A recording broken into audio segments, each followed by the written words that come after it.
appears in two-part episode, gets more damn planet than Celestia. This is CJ22 Mania, and this is the Equestrian Inquirer. Now, all jokes aside, I would like to begin the discussion of the two-part grand finale.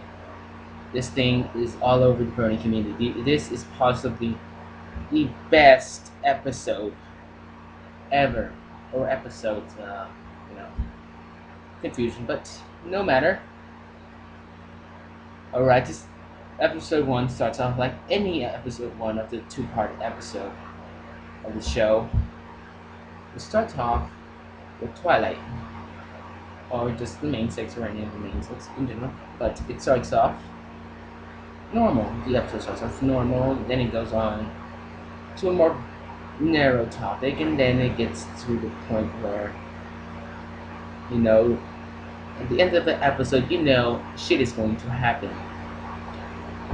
However, now at the 1 minute mark, I would like to explain to you that this will be a considerably long rant, and if you do not want to watch this, please go to another video right now. However, for those of you who do watch it, I thank you. I thank you.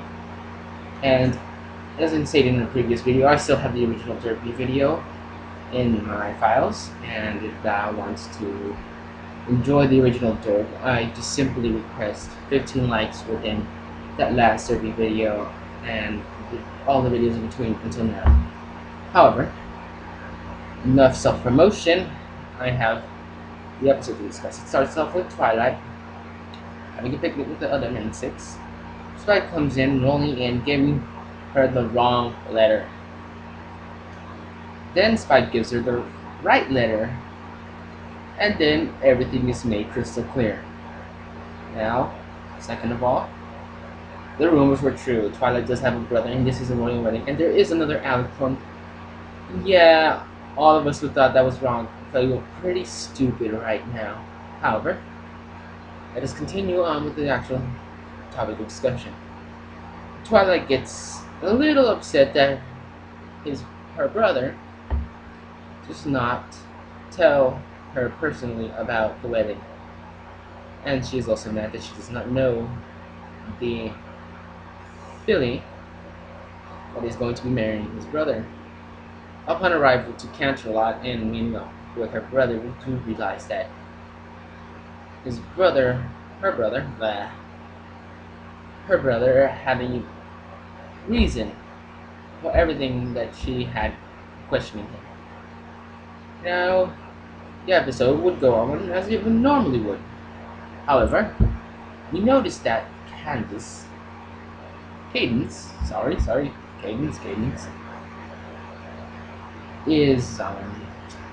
is acting like a total a-hole. In proper pony terms, she is being a jackass. However,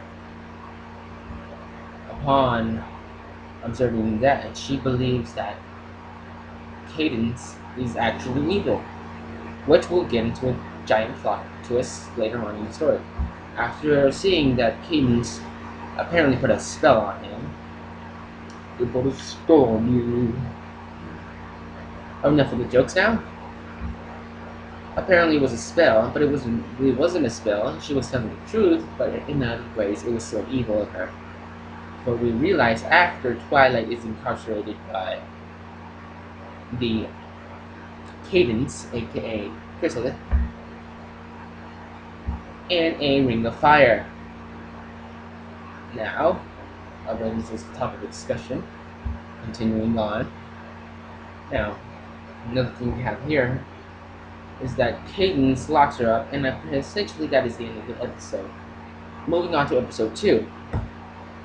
Now, for all of those who were concerned about no episodes coming out last week, that was because the season finale was going to be a two-parter.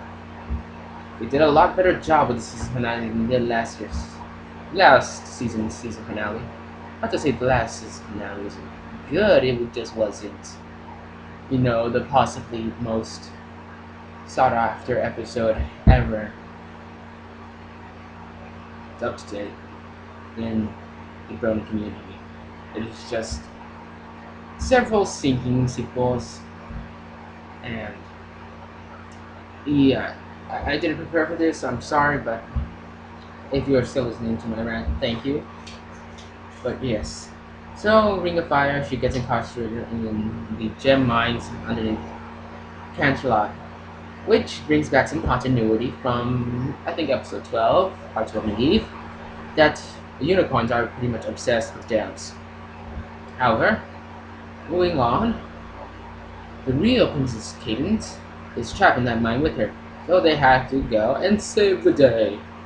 And they make it just in the nick of time, just as always. However, the writers of this show did not want this to end so easily. So then we have a no, I object to this. Objection. Sorry, I've been playing from the front a lot lately. And a lot of this is just me ranting on after watching the new episode. I did not prepare for this again, I am sorry. But thank you for continuing to listen. So we got so after that we have the tragedy of Cadence, which is actually Chrysalis, which is actually the queen of the changelings. And now she has managed to woo Shining Armor and destroy his force field. Now, at a certain point, Celestia tries to come in and save the day, but she fails because changelings feed off love, apparently. I don't know why either. Apparently she got so much love out of Shining Armor that she was more powerful than Princess Celestia. However, Luna does show up in a few instances in the episode, but is still more or less the background character. Doesn't even bother to help 196 when they're trying to get the elements of harmony. Yes, they go for the elements of harmony because that is apparently the strongest thing in the universe in Equestria or whatever. Yes, so they go, and right at the door, they open it. They're about to reach the vault that contains the elements of harmony, and there is a army of changelings. So they get captured, and then Chrysalis goes into a side singing bit, and then that's Twilight's chance to free. Damn it, I keep forgetting the names.